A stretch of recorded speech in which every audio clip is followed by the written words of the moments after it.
retreat Kabinet Merah Putih di Lembah Tidar di Akmil, Magelang yang berlangsung selama 3 hari. Ternyata pertama kali sebelum berangkat itu menimbulkan pemikiran-pemikiran tersendiri bagi para anggota Kabinet Merah Putih itu. Ketika naik pesawat Hercules, ya mereka merasa tegang dan tentu saja ini pengalaman baru naik pesawat Hercules. Biasanya kan pejabat itu ya sebelum jadi pejabat mungkin pesawat komersial gitu. Tapi mungkin setelah jadi pejabat kelasnya juga akan berbeda. Tapi ini diminta naik pesawat Hercules yang tempat duduknya saling berhadap-hadapan. Nah, ternyata di dalam kegiatan-kegiatan untuk retreat ini sungguh luar biasa.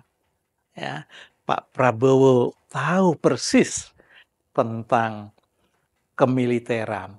Tapi sebelum berangkat Pak Prabowo juga berkata, jangan takut ya, bahwa tidak akan ada masalah kemiliteran, tidak ada pendidikan militer di sana. Ya. Tapi toh faktanya, ya, faktanya itu tentang kedisiplinan. Contohnya, semua peserta bangun tidur paginya mulai jam 4 pagi. Makannya juga diatur bareng-bareng, bersama-sama. Nah, tapi perlu diingat bahwa kepemimpinan Prabowo ini boleh dikatakan sangat luar biasa karena tidak membedakan kelas. Ya, presidennya juga ikut bangun pagi, malahan pada hari pertama bangunnya yang di lapangan dia yang paling duluan menunggu teman-temannya atau boleh dikatakan pembantu-pembantunya ya di lapangan sudah siap. Ya, ini menunjukkan bahwa dia harus menjadi teladan. Ya, para kabinet ini juga merasakan ya sebelum datang kan akan tidur di barak ya di tenda. Tapi tenda yang disediakan kan ternyata tenda yang luar biasa. Boleh dikatakan tenda high class. Tidak sama dengan tenda anak-anak sekolah ketika ngikuti camping. Nah, tidak sama dengan tenda-tenda untuk bantuan ketika ada kebencanaan. Ya, ternyata tendanya berisi first class. Ada televisinya, ada AC-nya, ada tempat tidur yang baik, ada kamar mandi, semua lengkap lah kayak di hotel saja. Ya. Ini semua membuat ya para anggota kabinet itu nyaman, senang. Dan selama 3 hari mengikuti kegiatan yang senantiasa ada olahraga, ada baris berbaris, itu menjadikan rasa disiplin. Mungkin sudah tua-tua ya, kan menteri-menterinya kan banyak yang usianya di atas 60, ada yang 50 ke atas gitu. Tentu ketika diajak baris berbaris, apalagi sudah nggak pernah baris, tidak pernah ngikuti upacara dalam arti yang menyiapkan. Nah, mereka kan mungkin yang baru pertama kali ya nggak pernah mimpin upacara, jadi inspektur upacara gitu. Nah, tapi ini dalam baris berbaris. Kalau saya melihat di video itu kadang-kadang ya barisnya masih seperti orang yang belajar saja. Ya maklum lah, kita perlu memaklumi gitu. Nah, di sela-sela retreat itu ya ternyata ada keakraban yang luar biasa. Yang tadinya mungkin tidak begitu kenal, tidak begitu akrab, ya tidak mengenal secara pribadi, tetapi melalui retreat itu ya bisa cair semua.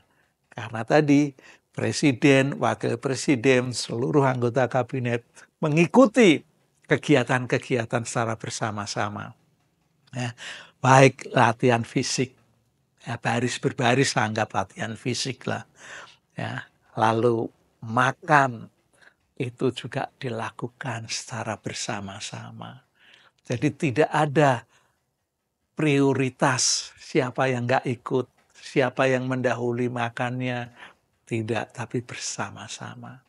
Malahan ada momen yang lebih seru lagi, yaitu ketika Menteri Dalam Negeri ulang tahun. Ya, itu seperti anak-anak kecil aja lah. Ya, anak-anak sekolah, anak-anak SMA, mahasiswa ketika ada temannya yang ulang tahun, ya diguyur, ya, basah-basahi, gitu.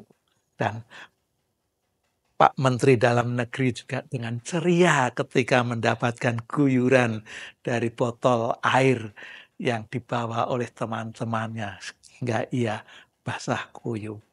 Nah, tentu ini menjadikan lebih akrab, ya, betul-betul bisa saling mengenal dengan baik, bisa mengenal secara pribadi. Kalau dulu kan biasanya menteri begitu dilantik langsung pergi atau mengantor ke kantornya masing-masing, ya. Lalu kumpul ketika ada sidang kabinet, ya, sidang paripurna, ya. Lalu duduk, akhirnya tidak bisa bercengkerama. Tetapi melalui retreat ini, semuanya bisa bercengkerama, semuanya bisa mengungkapkan curahan hatinya. Ya, semua dapat menyatakan hal-hal yang positif dari kegiatan retreat ini. Malahan ada menteri, ya, khususnya menteri komunikasi dan digital ini ingin melakukan seperti yang dilakukan oleh Presiden Prabowo, ya, sehingga tidak perlu ada jarak dengan staf-stafnya, ya, karena semua bisa dilakukan secara bersama-sama, semua bisa dilakukan secara gotong royong sehingga bebannya yang berat menjadi ringan. Nah, itu yang dikehendaki oleh Prabowo selaku presiden.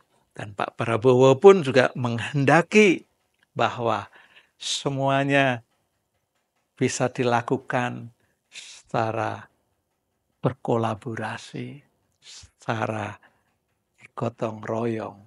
Ya. Dan itulah yang dikemukakan oleh Pak Presiden bahwa di kemiliteran ini ada istilah military way, yaitu dua hal dari pandangan military way, yaitu yang pertama tentang disiplin, yang kedua tentang setia. Ya, kedisiplinan bisa dilihat ketika bangun pagi, ketika makan bersama, ketika kegiatan-kegiatan yang lain. Ya, jadi tanpa disiplin memang susah untuk melakukan pekerjaan dengan baik. Tanpa disiplin tidak mungkin seseorang bekerja dengan tulus. Ya. Jadi kalau tanpa disiplin bisa jadi pekerjaan itu dengan keterpaksaan. Ya, merasa bebannya berat karena tanggung jawab. Itu, tapi dengan disiplin itu yang menjadikan seseorang bisa terus bersemangat dalam melakukan pekerjaan. Yang kedua, setia. Setia kepada siapa? Apakah setia kepada presiden? Tentu tidak. Presiden Prabowo juga tidak menghendaki anggota Kabinet Merah Putih itu setia kepada presiden. Tetapi justru kesetiaan ini harus ditunjukkan kepada bangsa dan negara. Ya, dengan kesetiaan kepada bangsa dan negara, maka nanti juga akan menular kepada bawahan-bawahan para pejabat negara ini.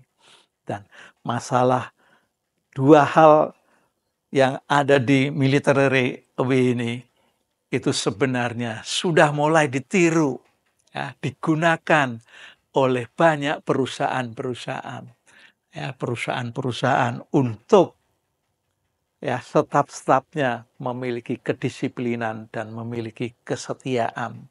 Ya, kalau Bapak Ibu pernah melihat perusahaan-perusahaan yang besar, biasanya ada sebelum masuk ke ruangan itu ada namanya ya kumpul sebentar untuk menerima apa semacam instruksi atau semacam pengarahan kepada staf yang akan melakukan. Dan itu dapat dilihat juga pada kabinet ketika mengikuti retreat, yaitu bangun pagi hari, lalu berolahraga, baris berbaris, baru mengikuti materi.